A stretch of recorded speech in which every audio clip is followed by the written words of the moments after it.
Guess what, guys? I just came home with a brand new project for Nate. He's gonna love this one.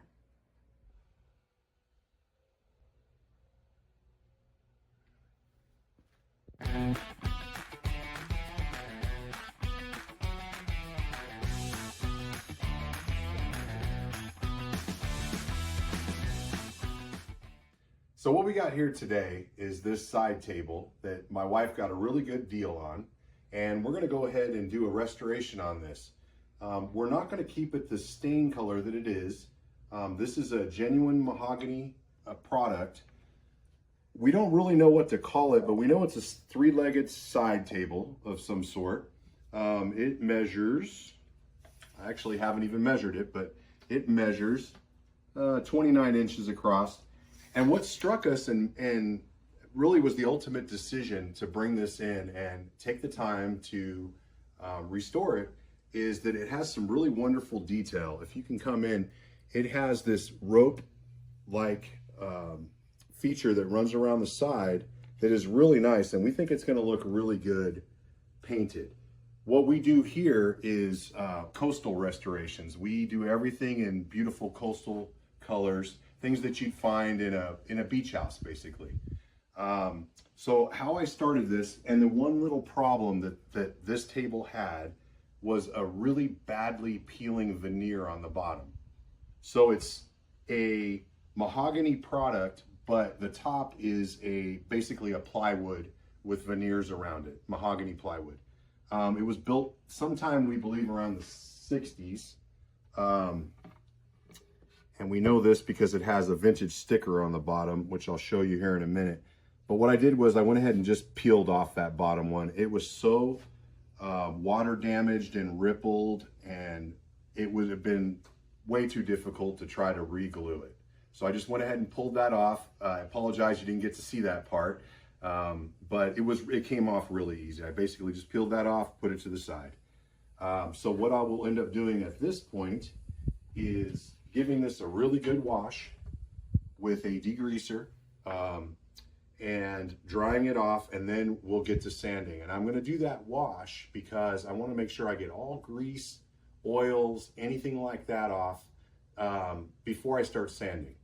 The last thing you ever want to do is start sanding when you've got grease, oil, wax, especially pledge or anything like that, because you're basically just grinding it into the wood. And then when you go to paint, it's not going to stick as well. So we're going to go ahead and get started on that. Next thing, I'll be doing the washing. Real quick before we get into the washing, I wanted to give you an idea of what this veneer that I peeled off looked like. All along the edge, I don't know if you can see that rippling right there. There obviously was some water damage at some point. And not only did it make the wood swell and peel up off of the rest of the bottom, it also somehow or another made the glue weak throughout, even the spots that are not damaged. So when I went to pull on this, it just peeled completely right off. So, and then also while I'm at it, I wanted to show you the sticker. This is a genuine mahogany association sticker that you find on furniture that's usually from about the 60s. I found this actually, we're going to insert a photo of what this looks like next to this so that you can get an idea what the sticker used to look like. But this was on furniture that was produced, what I'm seeing, mostly in the 60s. All right, now, seriously, off to the washing.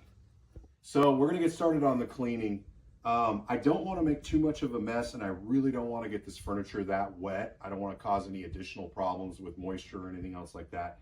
So what I'm going to be doing is spraying a solution, 75% water, 25% cleaner degreaser, using this Zep product. Not sponsored, not telling you this is a good way to go. I noticed a lot of other people use Crud Cutter, probably Awesome, or even the 409 degreaser. Anything that's a cleaner degreaser that you 100% know is actually going to cut oils and greases and wax. That's the main thing. I'm doing a 25%, 75% solution, 75% water. I'm going to lightly spray this and give it a good scrub with this brush right here, and then I'm going to rinse it real lightly and then make sure it dries. So we're going to get started on that, and here we go.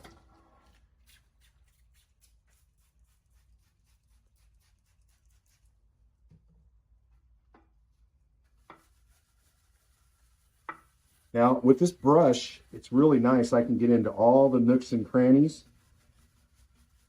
get into all this detail right here. And I think at this point, you guys get the idea. So I'm going to run into hyper mode.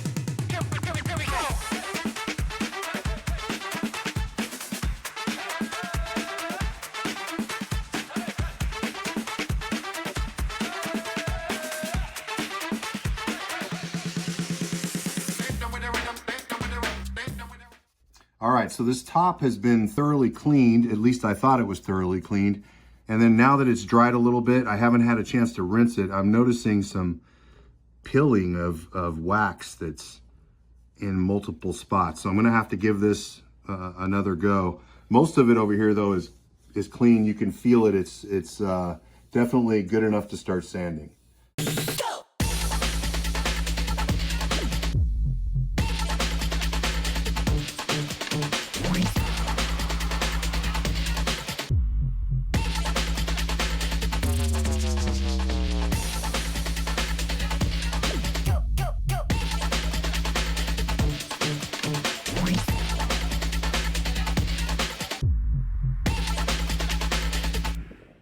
Had to change my shirt. Hot day in Florida. All right, obviously we're off to the sanding part now. And of course, one of the main reasons to make this video and what I wanted to show you guys is that anybody can do this stuff, even in a garage with limited tools.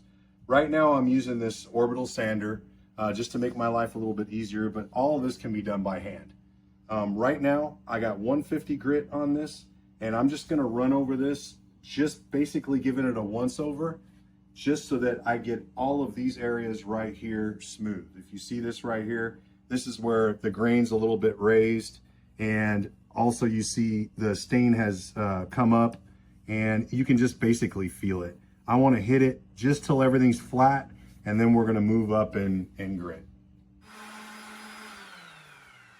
Oh, and guys, always wear a mask and eye protection. Go!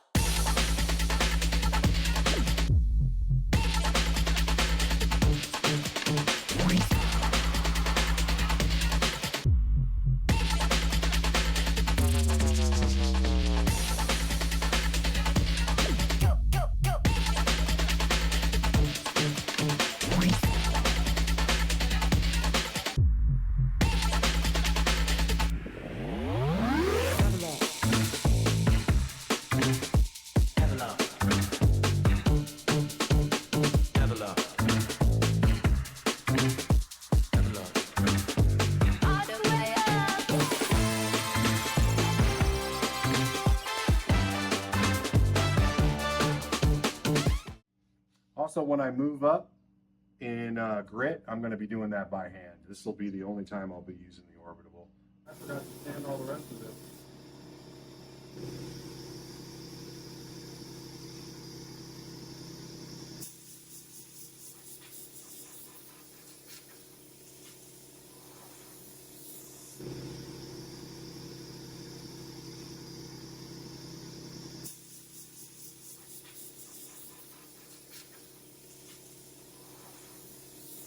Sanding's finished. You're probably wondering why I took this all the way down to wood when I'm just going to paint it anyway. Well, there's been a little change of plan, a little shifting of gears. I was talking to Suzanne and she had this great idea. Instead of painting the whole thing, we're just going to paint the base. And then this we're going to end up staining with this product right here, this Minwax Color Series. This is a semi-transparent stain that you can tint with all kinds of different colors. This is actually a dark gray. It's gonna be a really dark, almost black gray. And we're gonna cover that with this oil-based polyurethane from Minwax. While checking for damage, I noticed that this leg right here is loose right there. The glue has delaminated and it's causing this crack right here. It's not loose enough to try to remove it and re-glue. I suspect that it was doweled originally from here into this part of the spindle. What I'm going to end up doing is I'm going to run a screw through here because it's not particularly attractive and you're never going to see the spot. I'm going to run a screw through here into this leg. And I'm going to get it all drilled out, get it set up and ready for a screw, and then I'm going to force some glue down in here. Then I'm going to put the screw in and it'll be as good as new. I'm going to get a bunch of comments telling me how this isn't the right way to do it. But once again, you're never going to see it. And if it works, is it really a dumb idea? I've got my hole drilled and countersunk. I also have the screwdriver pried in here just to give myself a little more space in order to get the glue in there. And now what I'm going to do is take and add some glue via this toothpick. Thank goodness I had some toothpicks laying around. And I'm going to get this glue in here. If you happen to have an air compressor, you can actually get the glue up there in the crack and kind of blow it in there, which I'm probably going to do. But if you don't have an air compressor, you can just force it down in there. Get as much glue as you can. All right, I'm just packing this with as much glue as I can get in this area. And I want to kind of show you a little pitfall that I almost ran into. After I had drilled this hole, I wanted to give it a little test run, and this is what I did. Because I was eyeballing everything, I thought, let me just make sure my angle's right. So I started that just like that, came over here, you might need to come around the side, and I estimated where the countersink was, how deep I'm gonna come in, and I realized that I was just about to go through the other side of this leg. So I went and found myself half-inch shorter screw. Okay.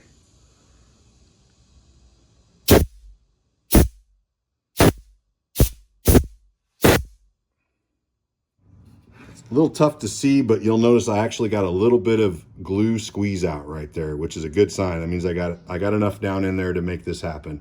And it's solid as a rock now. It's been about a week and a half since we've picked up this project. We had a hurricane and a class reunion to go to in California. That's given us some time to reflect and really let this marinate on us. And we've discovered we don't like the color. So I'm going to sand this down lightly with 400. You don't need to see that. And when we come back, we're going to be spraying this with a much better color.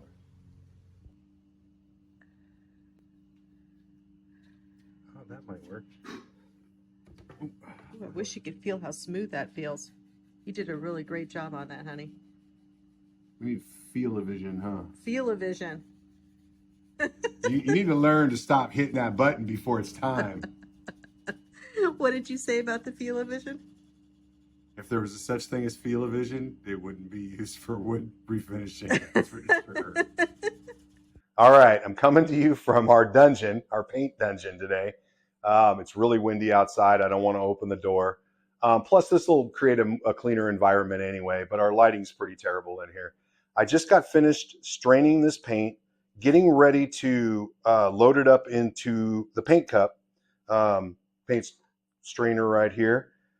I'm going to add a little bit of water. The paint manufacturer and Wagner both say I don't need to, but I've already tried it. It sprayed pretty lousy, and the way it sprayed with a ton of orange peel and everything else like that, and the fact that it was very difficult to get a bigger fan with the spray tip. In fact, it was spitting a lot and really not much of a spray fan whatsoever, and a lot of overspray out of the sides.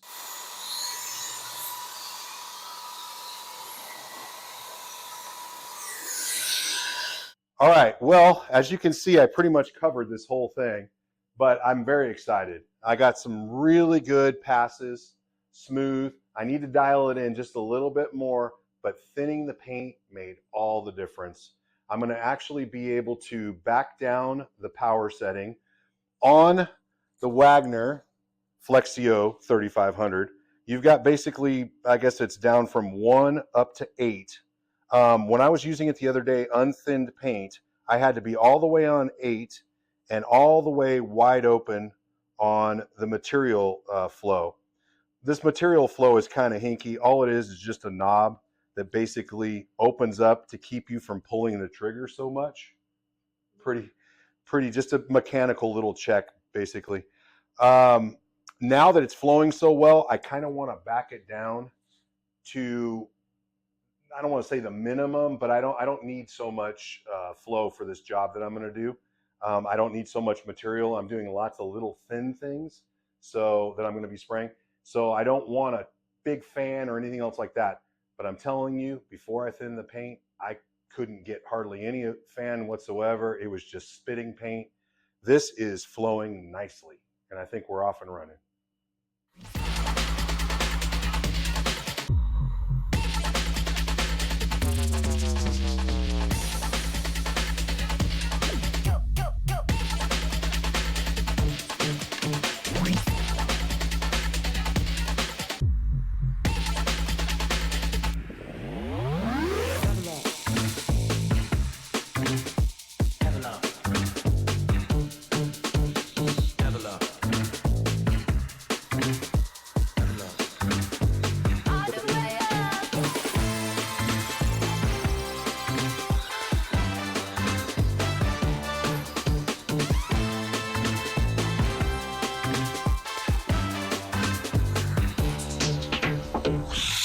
Getting ready to apply the clear onto the tabletop.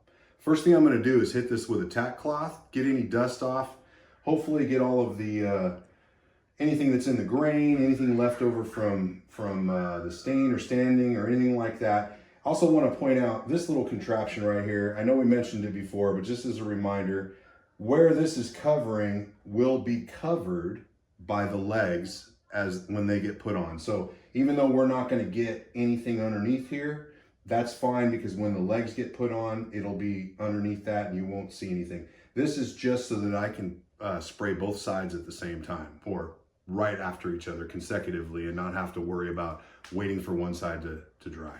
For a newbie, what is a tack cloth? Oh, this is kind of like cheesecloth that has a glue of some sort. I used to know, I think way back in the day, they used to put molasses or something crazy like that in it. But it's just sticky, but the residue, the stickiness doesn't stick to the wood. Okay. Supposedly. And you could get that online, Amazon, big box store? Any of those places, yep. Okay. Any of those places will work.